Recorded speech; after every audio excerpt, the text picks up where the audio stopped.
है मसीह का प्यारा वचन, ये है वचन प्यारा। परमेश्वर के धन्य नाम की महिमा हो। भात मनन के सत्र 2503 में आप सभी का बड़े प्रेम के साथ स्वागत करता हूं। आइए आज मनन के लिए हम पढ़ते हैं पतरस की दूसरी पत्री 3 अध्याय उसकी 13वीं पद। और उसकी प्रतिज्ञा के अनुसार हम एक नए आकाश और नई पृथ्वी की आस देखते हैं जिनमें धार्मिकता वास करेगी। वर्तमान संसार के तात्कालीनता के बारे में हम कल के मनन में देखे। नहीं बदलने वाला परमेश्वर का चिरस्थायी वचन हमें स्पष्ट रूप में चेताता है कि ये धरती और आकाश अपना आकार खोकर नष्ट होने वाला है। नाश होने वाली इस धरती पर क्षणभंगुर के जीवन बिताने वाले हम अपने जीवन के कीमती समय को इस नाशवान धरती के लिए खर्च करते हैं तो हमसे बड़े मूर्ख दूसरा कोई नहीं हो सकता। मैं इन बातें कहते समय पूर्ण हियाव से ही ये सारी बातें आपके साथ साझा कर रहा हूं। जिस गांव में मैंने पला बढ़ा उस गांव भारत में भी सबसे अधिक विदेशों में रहने वाले लोग रहने वाले गांवों में से एक होने के कारण मैं भी अपने बचपन और जवानी के प्रारंभिक दिनों में विदेश जाकर नौकरी करके बहुत सारे धन कमाना और ऐश मस्ती के साथ जीना अपने सपनों में देखता था। परंतु करुणामय परमेश्वर ने इस जीवन के तात्कालीनता और अनंतकालीन जीवन की महिमा को समझने का अनुग्रह जब मुझे दिया, मैंने अपना जीवन उनकी महिमा के लिए समर्पण किया। पिछले 21 वर्ष के सेवकाई के दरमियान ना कोई जमीन ना कोई अन्य संपत्ति सेवकाई से मिलने वाले रुपये से खरीदने और कमाने के लिए प्रभु ने नहीं दिया। जो भी प्रभु ने मेरे हाथों में दिया उन्हीं की ही सेवा में खर्च करने के लिए प्रभु ने अनुग्रह दिया। उनके परम धन्य नाम की महिमा युगानुयुग हो। 13वीं पद की ओर जब हम आते हैं, मसीह विश्वासियों की धन्य आशा की चर्चा प्रेरित पतरस कर रहा है। संसार में जीने वाले लोगों को पतरस यहाँ 2 भागों में विभाजित कर रहा है। पहला भाग है क्षणभंगुर का संसार के मोह माया में फंसकर नाश की ओर जाने वाले। दूसरा विभाग है धार्मिकता वास करने वाली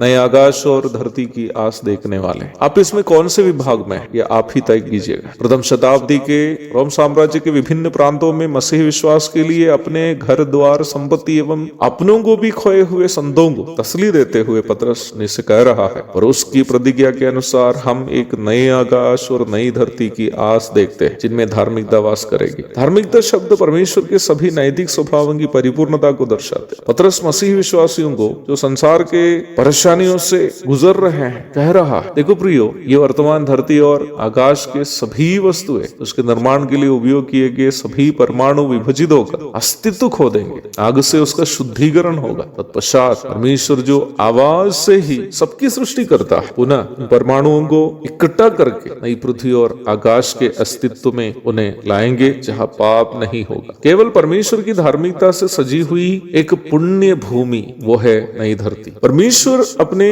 संतों के लिए तैयार करने वाली इस पुण्य भूमि के बारे में यशायाह अध्याय 11 की 6 से 9 तक के भागों में हम इस प्रकार पढ़ते हैं। तब भेड़िया भेड़ के बच्चे के संग रहा करेगा और चीता बकरी के बच्चे के साथ बैठा करेगा, और बछड़ा और जवान सिंह और पाला पोसा हुआ बैल तीनों इकट्ठे रहेंगे और एक छोटा लड़का उनकी अगुवाई करेगा। गाय और रिचनी मिलकर चरेगी और उनके बच्चे इकट्ठे बैठेंगे, और सिंह बैल के समान भूसा खाया करेगा। दूध पीता बच्चा करेत के बिल पर खेलेगा और दूध चुड़ाया हुआ लड़का नाग के बिल में हाथ डालेगा। मेरे सारे पवित्र पर्वत पर ना तो कोई दुख देगा और ना हानि करेगा, क्योंकि पृथ्वी यहोवा के ज्ञान से ऐसी भर जाएगी जैसा जल समुद्र में भरा रहता है। पुनः यशायाह 65 की 25 में भी हम इस प्रकार पढ़ते हैं, भेड़िया और मेमना एक संग चरा करेंगे और सिंह बैल के समान भूसा खाएगा और सर्प का आहार मिट्टी ही रहेगा। मेरे सारे पवित्र पर्वत पर ना तो कोई किसी को दुख देगा और ना कोई किसी की हानि करेगा। यहोवा का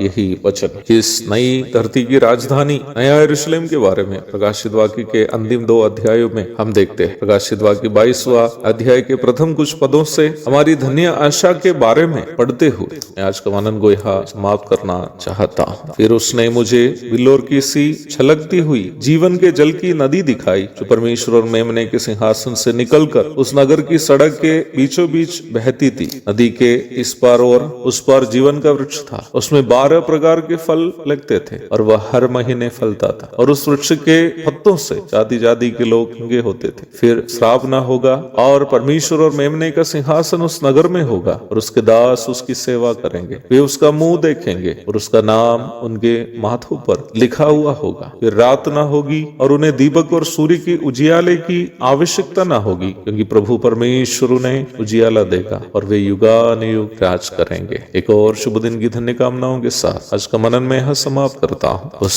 नई आकाश और नई धरती की धन्य आशा में हमारे इस छोटी सी जिंदगी गुजारने के लिए प्रभु हम सब की मदद करे। आमीन। सभी को मुक्ति का द्वार है, संत को मार्ग का दर्शक है, विश्वास जो करते हैं उसके लिए अनंत जीवन का